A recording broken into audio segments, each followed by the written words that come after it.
ให้เจ้าเด้อแม่เฒ่าไว้ซื้อกินโดยโอ้ยเศร้าเศร้าไวๆเด้อโดยบ่ต้องท้อสู้เด้อสบายดีพ่อแม่พี่น้องเบิดสุขคนมื้อนี้ก็ได้มาเจอกับช่องสังคมซิโนคือเราเจ้ามื้อนี้เฮาสิพาไปถ่ายแม่เฒ่าคนหนึงที่ว่าเราเป็นพิการเนาะอยู่คนเดียวบ่มีลูกมีผัว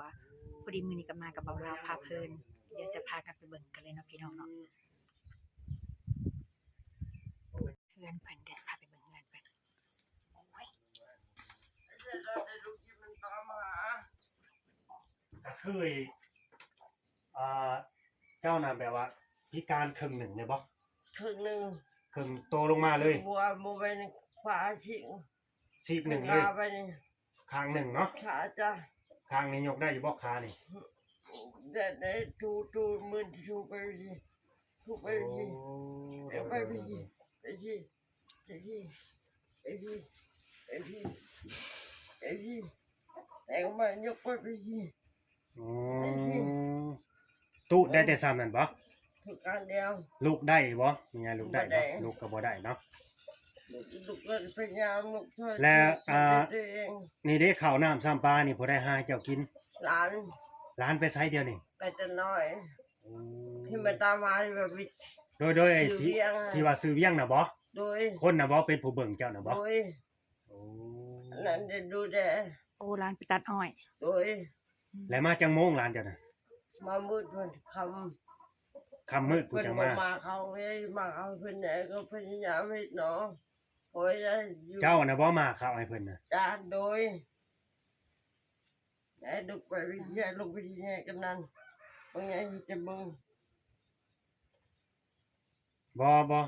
ลูกกระสังมันคือสิยากเจ้าเนาะอะไรว่าจะนั่งกินข้าวกับหยังนี่กินข้าวกับหยังได้หยังกินโอ้ร้านแต่งไว้ให้บ่นี่แจ่วบ่หาวติ๊บเขากินติ๊บข้าวน่ะก็แช่น้ำไว้ยันหมดขึ้นบ่หมดขึ้นโอ้ยหมดได้ผลเด็กเขาเชียงกินไปชีวิตมันนี่ใหญ่กินข้าวกับแจ่วนะบ่โอ้ยเขามีอย่างไรกินไม่ก็บ่กินเจ้าอยู่น้ำไผ่ก็น้องชายโดยน้องชายไปไสเดี๋ยวนี้น้องชายเป็นน้อยคือกันโดยไอ้เป็นอ้อยเพิ่นเองบ่หรือไปรับจ้างไปรับจ้างโอ้ไปรับจ้างเนาะโดยเพื่อนนี่เป็นเพื่อนน้องชายให้อยู่บ่เพื่อนเก่าเพิ่นเนี่ยเพื่อนหลังใหม่โดยอันนั้นเพื่อนหลังใหม่เพิ่นเนาะโอ้ย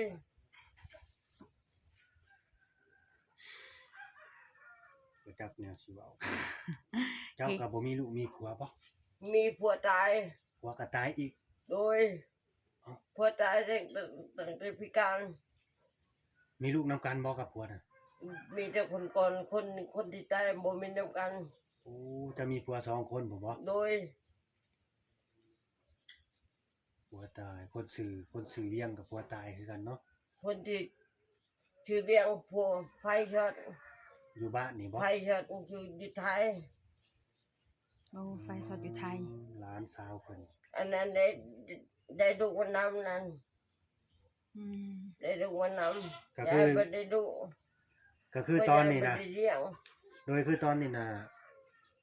เจ้าน่ะบ่มีผู้เบิ่งเนาะบ่มีลูกเจ้ามาเบิ่งแต่ว่ามีน้องชายแค่ผู้เดียวเท่านั้นบ่โดยน้องไผ่ดีเหลือเกินน้องไผ่ได้ที่ยาที่ยังให้ชุบโอ้น้องไผ่น่ะดีขนาดเลยเพิ่นโดยดีกับมันป้าว่าซั่นซะดีบนลูกไว้บนหัวเลยน้องไผ่ดีเหลือเกินโดยยอมรับว่าดีเนาะโดยน้องชายก็ดีคือกันบ่ขนาดขี่ยังไงขี่ในเฮือนเอาขี้เท้ายังถมเป็นดาวเป็นดีเป็นนายเป็นดาวเป็นดีโอ้ยก็แม่นนั่นแหละเวลาดีเนาะเวลายังหายเขาก็ด่าเอาหั่นแหละ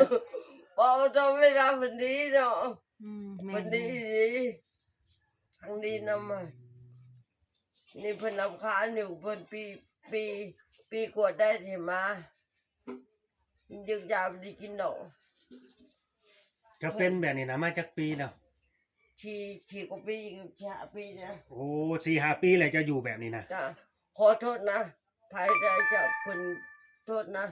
หนังมันนี่หนาอย่างมันนี่เบิ่ง หึ มานี่มาจับนี่ไงมึง โอ้เราให้เจ้าไปจับเบิ่งเป็นหยังอ่ะน่ะมันบวมบ่ บ่แม่นรู้จักกัน รู้จักกัน ไปจับบ่แม่เคยเห็นอยู่บ่ผู้หัวตาย บ้ารุด หัว รู้จัก ยัง ไหม บ่ ครั ทั บ นตายยายหมูยายด้วยนมไปกินนอนมาเขาทุกข์บ่แม่นแม่ต้องมาเบิ่งนี่ เป็น ถ้า ยังก่อ จั น บแห้งๆบ่เจ็บดอก โอ้แบบกระดูกเนาะ กระดูกรู้จักกัน กระดูกรู้จักกัน โดย โอ้ เพิ่นว่าไปเมืองลาวมีคนช่วยเนี่ยมายังไม่มีเพื่อนช่วยเลยเดี๋ยวพวกคิดเอาคนมาสิยายเดี๋ยวมันจะให้เดี๋ยวยายเขาหัวเราะเดี๋ยวยายก็ร้องไห้ อืม เดี๋ยวก็หายเดี๋ยวก็หัวเราะ อยู่คนเดียวกับโบตี้เนาะแบบกับบสบายเนี่ยเนาะเบาละเบาบอลอน โดย นั่นน่ะไอ้ความอยู่ความกินนี่นะต้องถากินแต่น้ำมันลูกน้ำร้านน้ำนองอย่างเดียวแหละเนาะ โดย คันว่าเขาป้อนเขายืนหยังก็ได้ โด กิน ยข้ายังดีนบ่ให้กินเนี่ยแบบบ่ให้กินนั่งหมูปากเขา ก็คือเจ้าน่ะเป็นแบบนี้มาน่ะเขาแบบว่าเขาเบิ่งเขาแย่งเจ้าน่ะมา4-5 ปีแล้วเนาะ บ่แม่น ฮะ บ่ได้เชียร์ไปหากับพาก็มาอยู่นี่เกับถึงปีแล้ว อ๋อครับก็สิฮอดปีหนึงแล้วมาอยู่นี่นะ จ้าโดย เมื่อก่อนจะอยู่ไสสาปะจะ อ อยู่ ยู่ ไส อยู่ไทย โอ้อยู่ไทย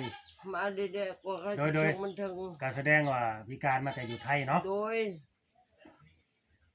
ไผสะเบิ่งเจ้าอยู่ไทยเนี่ย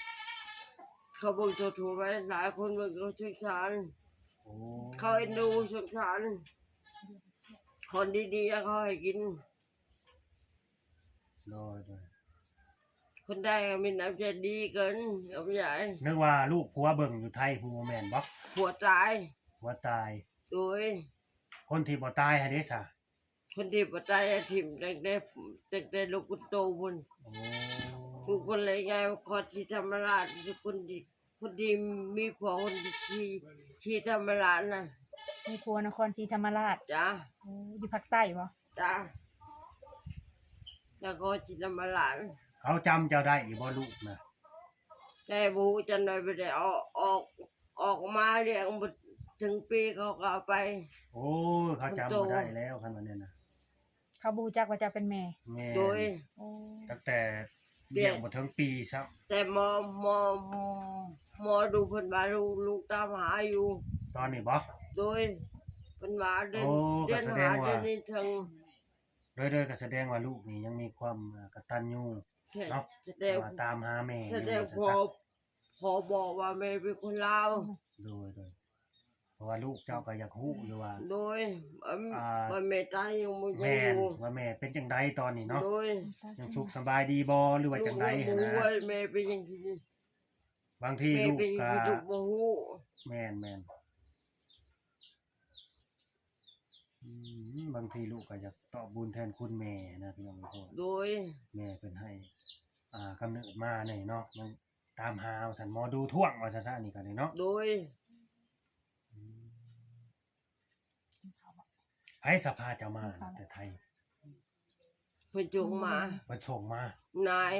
โอ้ เพิ่นบอกมาเรามีรัฐบาลเราวมีเจ้านายเราวสิบ่แยง โดยไอ้บ่ได้มีพัดลมใช้บ่นี่มันถ้าเกิดมันร้อนมาเฮ็ดได้ไดอันนี้ อันนี้บัดนโนจะโดย พัดลมบ่นี่ บัดนยาย โอ้ บัดนก็ยาย ตกกลางคืนน่ะจะนอนกับไผอยู่นี่ คนเดียว สาวเวียงได้นอนอยู่ไส บุญ โอ้ถึงเฮือนเพิ่นบ่ โดย จะนอนผู้เดียวอยู่นี่ โดย หลานคือบ่มานอนนำเนาะ เขาจังแล้ว หึ อยู่นานกัน หลายจังแล้วอยู่นานเกิน อยู่นานเกิน โอ้เจ้าอย่าไปคิดอย่างนั้นเจ้าอย่าไปคิดอย่างนั้น บางทีจะนอนในเงาในเรานั่งถ่ายกิน เรื่องข้าวเรื่องน้ำนี่มีแต่คนซื้อ ใช้ เลี้ยง ข้าว บ่ เวียง สู้ๆไม่เท่าบ่เป็นหยัง โดยเขาบนนะ ฟ้าทั้งหมด เดมอนกูจะเป็นไหมคนหนึ่งที่ดาวมาแต่ตัดยางพาผัวเป็นทางให้อยู่ จักชีวาเนี่ย ก็จิมาเลยก็เอาเงินให้อยู่ คนที่มาด้วยกันให้พวกพับพม่านะ โดยอายุจักปีแหละป้าจะน่ะโทษเด้อขอถามอายุจังเนี่ย จะจิบแล้ว ฮะ 60 กว่าจะจิบแล้ว 60ปลายเนาะ จ้ะโดย เอาเว้าได้ก็ได้จ้ากะจ้า บ่เป็นหยังบ่เป็นหยัง มันเคยตัวบ่เป็นหยัง โดยบ่เป็นหยัง บ่จะตลอดเพราะว่าอยู่นั่นเพิ่นมันนาน โดยเว้าจ้ากะม่วนคือกันนี่ล่ะเนาะ อยู่ไทย จ้าจ้า อยู่ไทยจักปีไม่เท่า โอ้ยแต่ยังน้อยๆเบิ่ง อืม ตั้งแต่พอตายแต่แม่ตายพอตายบ่เคยเห็น อยู่นครศรีธรรมราชเลยบ่ที่อยู่ ไปโทษมันเฮ็ดก่อสร้างในแต่ยางใน อ๋อเราอยู่ภาคใต้ ทำหินเอาหินทำเขื่อนทำสารพัดอยู่ลงเลยทำก่อสร้างทำไปมันงาน เกาะสร้าง โดยก่อสร้างทำลงเลยทำตอนผัวตายไปหยังเพิ่นว่าถ้าตายอยู่กับไผบอกว่าจะตายก็ค่อยจริงที่หัวอยู่กับไผบอกเพิ่นบ่เล่นเนาะเพิ่นว่าบ่มีแฮงทุกวันเนี่ยการบุคคลดีกับการเรียนหนามันได้แต่ร้ายเธอคนเดียว คิดมากกันบอกว่าตายไปเดียวจับคุณเลยอยู่เลย เมื่อยบ่เจ้ากันนี่ ผมเมื่อยดอกทั้งเมื่อยบางคำตาลาย คิดท้อบ่คิดท้อ ถ บ่ อคิดมาก โดยบ่ต้องคิดหยังหลายเด้อ โดย อันนี้ก็คือบรรลุบรรเศร้าเราพี่น้องที่เฮาแอนต้องไปให้เบิ่งนี่เนาะ เพื่อนเก่าเพิ่นอายุเพิ่นว่ากันสาวบ่มียายเพิ่นฮือแล้วมียายอยู่เพิ่นอายุเพื่อนน้องชายมาไปขึ้นมาหนองเพิ่นรำคาญปล่อยในบ่กินอ่างลิ้น เอาให้เจ้าเด้อไม่เท่าไว้ซื้อกิน โดยชาถูกจะ ให้ โดย ไป โอ้ยซับเศร้าไวๆเด้อ โดย บ่ต้องท้อสู้เด้อ โดย เนาะบ่ร้อน บ้านนี้ลาสิขอตัวลาเมื่อก่อนเด้อ โด ป้าย เด้อ ขอบ เนาะ คุณจ้า มื้อหน้ามื้อในเพิ่นละสิ โดยปากมัน มาเล็กมายามใหม่ ประจ ทำกายมาก็ซื้อเฟอร์มาต้อนเรานี่เด้อบ่ร้อน สิซื้อมาอยู่ก็สิซื้อมา คันได้กายมาบ่ ก็สิซื้อเข้ามาให้ดอกกันข่อยได้เข้ามานะเนาะ โดย เจ้าก็จะพาวยายากแล้ววะเนาะ ก็คือสิบ่เป็นปีดอกข่อยก็ดิเนาะคือสิบ่เป็นปีปานนั้นดอกโอเคพี่น้องเอ้ยเนาะ โดยขนาดอยากไปจากโลกนี้ดีประเทศไทยไปปริญญาอย่างนี้อยู่ บ่นอน ปวดหัวไว้ แม่นลูกแล้วมันจากหน้ามืดได้ทางนี้โอเคพี่น้องจะได้จบคลิปไปก่อนแม่เด้เห็นแล้วก็เมื่อย ขอบใจที่แกพูด เห็นแล้วก็เมื่อย